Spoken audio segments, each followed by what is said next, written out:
Ukrainian President Volodymyr Zelens'kyj says his country is, quote, 10% away from a deal to end the war with Russia. Speaking in his New Year's address, though, he warned that the most important issues were still unresolved.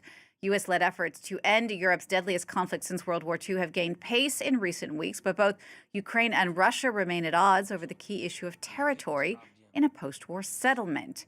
Well, that comes as Ukrainian and European officials have rejected claims from Moscow that Ukraine targeted a personal residence of Russian President Vladimir Putin with dozens of drones this week.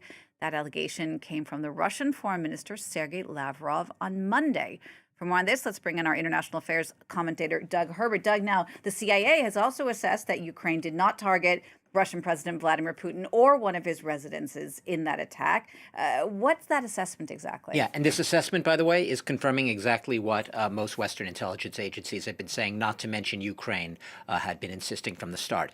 It's saying exactly that Ukraine did not attempt to stage any drone operation or an attack against Vladimir Putin, the Russian president, or one of his residences. He has multiple residences, and the claim that it had attacked one of his residences in Russia's northwestern region. It's called Novgorod region. It's a large lakeside residence, and that had been sort of at the center of these allegations. Basically, yeah, what the U.S. assessment found, and I must note that this is all according to information originally reported by the Wall Street Journal.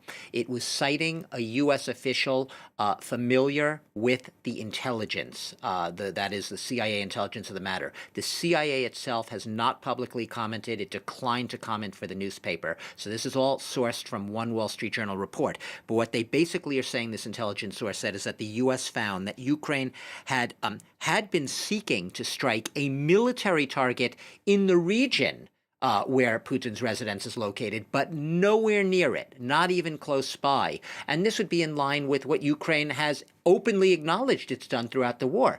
It has staged targeted assassination attempts against Russian officials that it says military officials involved in Russia's war against Ukraine. It has staged sabotage attempts. And yes, it was, according to the CIA assessment, trying to hit military targets in this vast Russian northwest region, but nowhere near this residence. In fact, the Russian reports initially said that they had intercepted dozens of drones, hundreds of miles from Putin's residence, which raises the question, how did they know, if the drones were hundreds of miles away, that they were actually headed for the residence? Ukraine has insisted all along that Russia fabricated this claim in order to harden its stance in its approach to ending this war, and also to sour relations between Washington and Kiev. And Doug, how has Donald Trump reacted to this finding from the CIA? Yeah, well, another asterisk here in my answer, because Donald Trump, as you know, has a history of giving more credence to what Vladimir Putin says than to his own intelligence agencies, including the CIA. So given that, in the beginning, when Vladimir Putin told him during a phone call a few days back, saying that the Ukrainians tried to kill me, to stage a drone attack on my residence, Putin's immediate inclination was to believe Putin.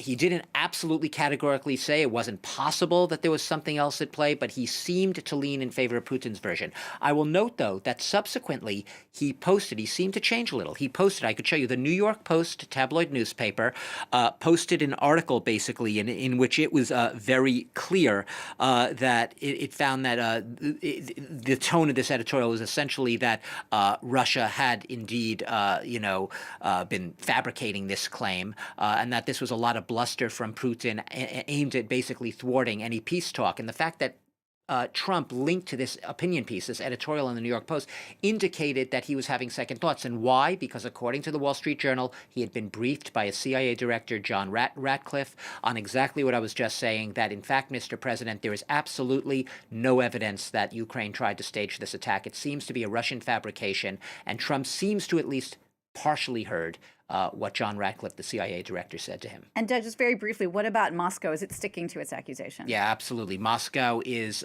so far not publicly commenting on this.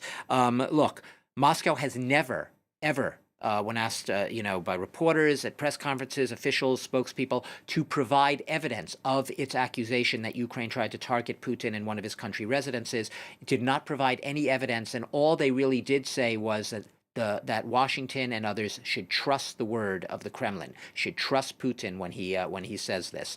But based on the history and the past precedent of Putin's comments, especially regarding Ukraine in this so-called special military operation against that country, there is no real reason that you should trust Vladimir Putin when he says this. Reporters were skeptical, and now this intelligence seems to bear out exactly what Ukraine had been adamant about, that it had absolutely no role in any attempted assassination of Putin or any strike on one of his residences. All right, Doug, thanks for that. France 24's Doug Herbert.